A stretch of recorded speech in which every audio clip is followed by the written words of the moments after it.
ঘটনা সংঘটিত হৈছে এবাৰ ব্যৱসায়িক প্ৰতিষ্ঠানৰ ভিতৰতে উদ্ধাৰ হৈছে এজন ব্যক্তিৰ মৃতদেহ আৰু ইন্দ্ৰজিৎ সূত্ৰধৰ নামৰ ব্যক্তিজনৰ মৃতদেহ উদ্ধাৰ হৈছে নিজৰ ব্যৱসায়িক প্ৰতিষ্ঠানত কিন্তু ইন্দ্ৰজিৎ সূত্ৰধৰক আচলতে কোনে হত্যা কৰিছে সেয়া কিন্তু জানিব পৰা হোৱা নাই কিন্তু ইন্দ্ৰজিৎ সূত্ৰধৰৰ মৃতদেহ উদ্ধাৰৰ পাছতে এতিয়া ৰহস্য সৃষ্টি হৈছে আমি সবিস্তাৰে এই খবৰ লৈ আহিছোঁ আৰু পুনৰ আচলতে মহানগৰীত চাঞ্চল্যকৰ ঘটনা সংঘটিত হৈছে আৰু ইন্দ্ৰজিৎ সূত্ৰধৰ নামৰ এজন ব্যক্তিৰ মৃতদেহ উদ্ধাৰ হৈছে আৰু মহানগৰীৰ পাণ্ডত এই ৰহস্যজনক ঘটনা সংঘটিত হৈছে আৰু ৰহস্যজনকভাৱে উদ্ধাৰ হৈছে ইন্দ্ৰজিৎ সূত্ৰধৰ নামৰ এজন ব্যক্তিৰ মৃতদেহ আৰু নিশ্চয় আচলতে দোকানত আচলতে ব্যৱসায়িক প্ৰতিষ্ঠান উদ্ধাৰ হৈছে নিজৰ ব্যৱসায়িক প্ৰতিষ্ঠানত উদ্ধাৰ হৈছে সেই মৃতদেহ অৰ্থাৎ পাণ্ডত আছিল নিজৰ ব্যৱসায়িক প্ৰতিষ্ঠান অৰ্থাৎ ইন্দ্ৰজিৎ সূত্ৰধৰৰ পাণ্ডত আছিল এখন ব্যৱসায়িক প্ৰতিষ্ঠান অৰ্থাৎ এখন দোকান আছিল আৰু সেই দোকানৰ ভিতৰতে এতিয়া উদ্ধাৰ হৈছে ইন্দ্ৰজিৎ সূত্ৰধৰ নামৰ লোকজনৰ মৃতদেহ উদ্ধাৰ হৈছে কিন্তু কোনে আচলতে ইন্দ্ৰজিৎ সূত্ৰধৰক আচলতে হত্যা কৰিছে সেয়া কিন্তু এই পৰ্যন্ত জানিব পৰা হোৱা নাই আৰু ইন্দ্ৰজিৎ সূত্ৰধৰ আচলতে এগৰাকী পেছন আছিল এগৰাকী দৰ্জী আৰু ঘটনাস্থলীত ইতিমধ্যে জালুকবাৰী আৰক্ষীৰ দল এটা গৈ উপস্থিত হৈছে আৰু দলটোৱে উপস্থিত হৈছে আৰু লগতে আৰক্ষীয়ে তদন্ত আৰম্ভ কৰিছে মৃতদেহ উদ্ধাৰ কৰিছে আৰু সমান্তৰালকৈ মৰণোত্তৰ পৰীক্ষাৰ ব্যৱস্থা কৰা হৈছে আৰু আৰক্ষীয়ে যিটো তদন্ত আৰম্ভ কৰিছে কিন্তু তদন্তৰ অন্ততহে পোহৰ ৰাখিব লোকজনৰ প্ৰকৃত মৃত্যুৰ কাৰণ কি আৰু এইদৰে এতিয়া দেখিবলৈ পোৱা গৈছে মহানগৰীৰ পাণ্ডত এই ৰহস্যজনক ঘটনা সংঘটিত হৈছে পাণ্ডত এখন দোকানত আচলতে উদ্ধাৰ হৈছে এজন ব্যক্তিৰ মৃতদেহ উদ্ধাৰ হৈছে আৰু ব্যক্তিজন ইতিমধ্যে ইন্দ্ৰজিৎ সূত্ৰধৰ বুলি জানিব পৰা গৈছে কিন্তু ইন্দ্ৰজিৎ সূত্ৰধৰক আচলতে কোনে হত্যা কৰিছে বা ইন্দ্ৰজিৎ সূত্ৰধৰে কিহৰ বাবে এনেদৰে বা কিহৰ বাবে মৃত্যু মুখত পৰিছে সেয়া কিন্তু এই পৰ্যন্ত জানিব পৰা হোৱা নাই আৰু ইতিমধ্যে ঘটনাস্থলীত আৰক্ষীৰ দল গৈ উপস্থিত হৈছে জালুকবাৰী আৰক্ষীৰ দল গৈ উপস্থিত হৈছে আৰু তদন্ত আৰম্ভ কৰা পৰিলক্ষিত হৈছে আৰু তদন্তৰ পাছতে আচলতে লোকজনৰ মৃত্যুৰ প্ৰকৃত কাৰণ জানিব পৰা যাব আৰু এইদৰে এতিয়া মহানগৰীত যি হত্যাকাণ্ড বা মহানগৰীত যি ঘটনা সংঘটিত হৈছে যে মৃতদেহ উদ্ধাৰ হৈছে সেই ঘটনা এতিয়া ৰহস্য সৃষ্টি কৰা পৰিলক্ষিত হৈছে হাহাকাৰ পৰিৱেশে বিৰাজ কৰিছে আৰু এই পৰ্যন্ত কিন্তু জানিব পৰা হোৱা নাই আচলতে প্ৰকৃত মৃত্যুৰ প্ৰকৃত কাৰণ কি ইন্দ্ৰজিৎ সূত্ৰধৰে কিহৰ বাবে আচলতে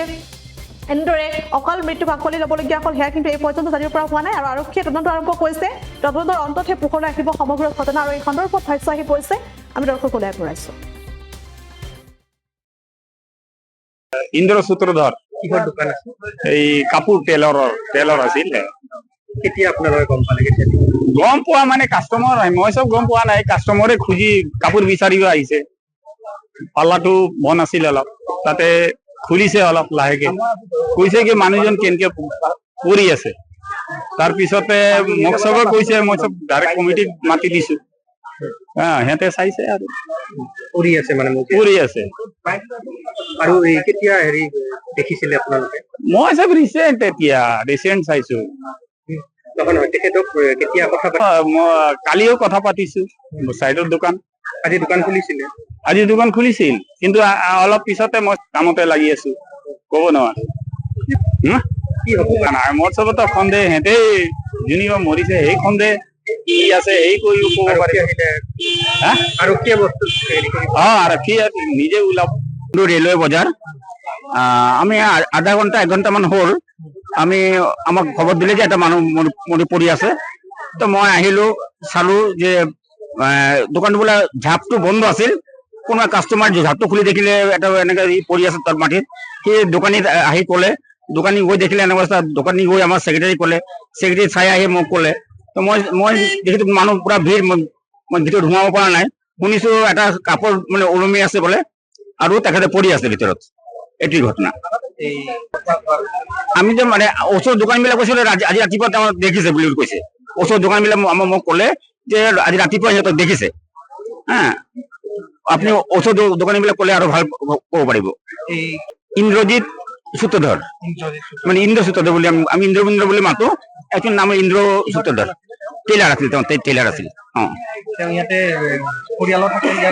পৰিয়াল ওচৰত থাকে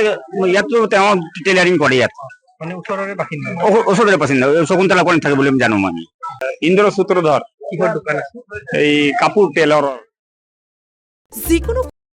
খবৰৰ বাবে যোগাযোগ কৰক 7099017330 লগতে 7099017110 নম্বৰত